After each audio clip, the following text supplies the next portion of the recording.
estimate products.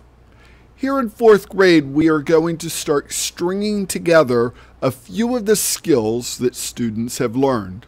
We're going to take basic multiplication facts that students know from 3rd grade and combine that with the extension of those facts that we learned in the previous lesson, as well as combining that with rounding that we learned back in Chapter 1. Let's have a look. Suppose we had the problem 758 times 6. The first thing I want the students to do is to rewrite the problem. We don't do multiplication horizontally in here unless it's a basic fact. So students should rewrite this problem vertically.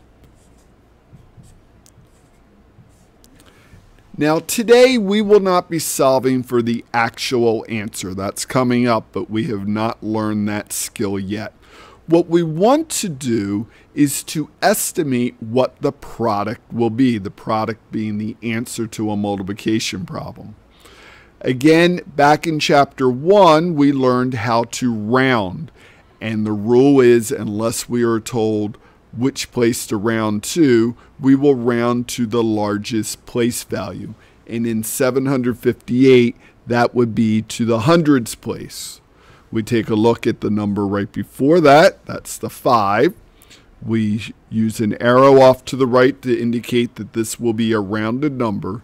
758 rounds to 800.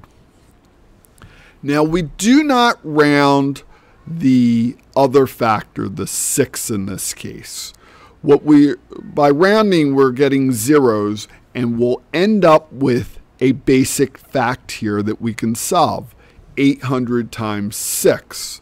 And as we saw yesterday in our lesson, this becomes a very simple problem to solve. 8 times 6 being a fact that the boys and girls should know from 3rd grade. That's 48. And then we add our 2 zeros. Put in the comma. So 758 times 6 is about 4,800. Now another thing we do before we move on is to also ask ourselves, when we do solve for the actual answer, will the actual answer be greater than 4,800 or less than 4,800?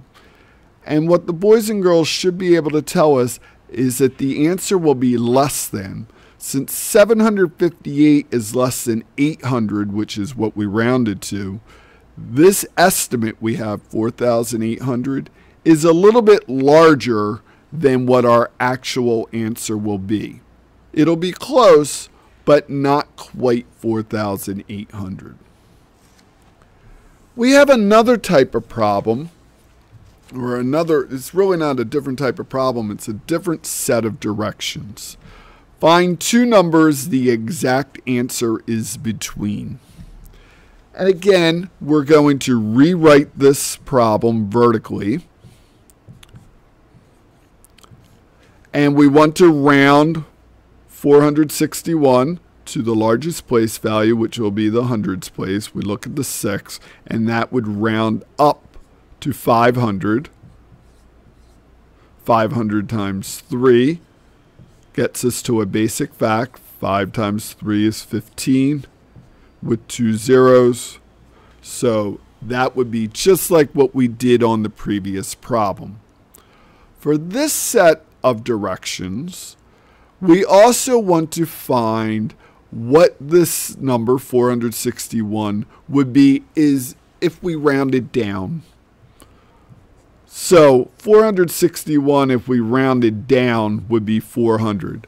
No, that is not how we normally round, but we get these directions in our series and they want to find the lower and upper limits. So we have to round down even though we would normally round 461 down. So we want to solve this, and we have 4 times 3, which is a basic fact of 12. Add on our 2 zeros and put in the comma. So the actual problem, 461 times 3, the answer will be greater than 1,200, but less than 1,500. Again, on today's lesson, we are stringing together a few skills the boys and girls already have. They know their basic facts.